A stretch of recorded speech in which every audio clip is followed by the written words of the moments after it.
It's very important to remember that Albani considered democracy to be haram. He considered participation in democratic government to be haram. Look, I mean, they were literally, their minds were in the Middle Ages. I don't mean that as a sort of pejorative critique of somebody just being backwards. I mean, they were thinking in terms of a tradition that was developed and elaborated in the Middle Ages.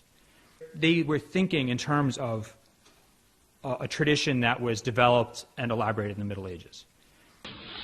ومن يشاقق الرسول من بعد ما تبين له الهدى ويتبع غير سبيل المؤمنين نوله ما تولى ونصله جهنم وساءت مصيره.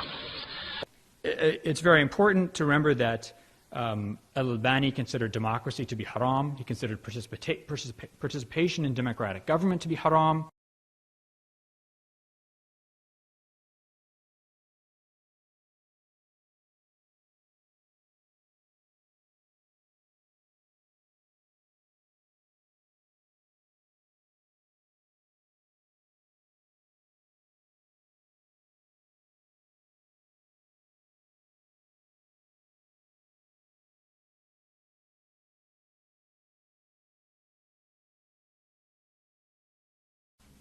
Now, I want to be very clear that I'm not trying to argue that Muhammad Nasiruddin al-Albani and Muqbil bin Hadi al-Wadi'i represent some misunderstood, kinder, gentler face of Islam.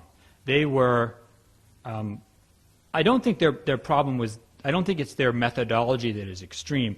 It's their outlook. I mean, they were literally, their minds were in the Middle Ages. I don't mean that as a sort of pejorative critique of somebody just being backwards. I mean, they were thinking in terms of a tradition that was developed and elaborated in the Middle Ages. So then the Shaykh, he mentions, so how can the excellence of knowledge and the ulama be hidden? How can it be hidden from the Muslim? Whilst he recites the statement of Allah subhanahu wa ta'ala, where Allah Jalla wa ala has stated in the Quran, قُلْ هَلْ يَسْتَوِي الَّذِينَ يَعْلَمُونَ وَالَّذِينَ لَا يَعْلَمُونَ إِنَّمَا يَتَذَكَّرُ أُولُو الْأَلْبَابِ. Allah subhanahu wa ta'ala mentions in this ayah, say to them, O Muhammad, are those who know equal to those who do not know? It is only men of understanding who will recall or who will remember. So here Allah subhanahu wa ta'ala is clearly telling the Messenger of Allah, inform the believers, inform mankind, that the one who has knowledge and the one who does not have knowledge, they are not equal. There is a difference between them. So we do not believe in this modern day liberal Western society that promotes that every single individual is equal. So then they say when you make this tasweet, or when you make this, when you put your vote in elections, that the one who possesses ilm is like the one who does not possess ilm. So the knowledge or the voting, even though voting in Islam is something that is not correct, rather in Islam what is correct is that the ones who have knowledge and the ones who have ilm and the ones who have khibra, they are the ones who make the decisions.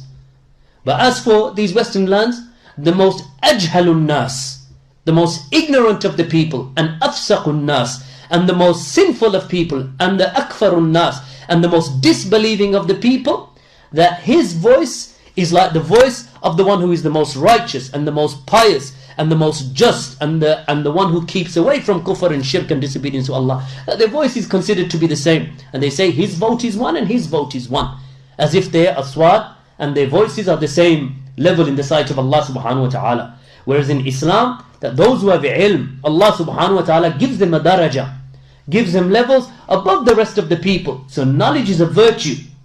So this is why Allah subhanahu wa ta'ala mentions that those who have knowledge, are they the same?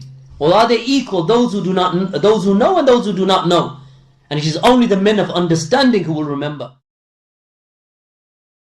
So then the Shaykh, he mentions, so how can the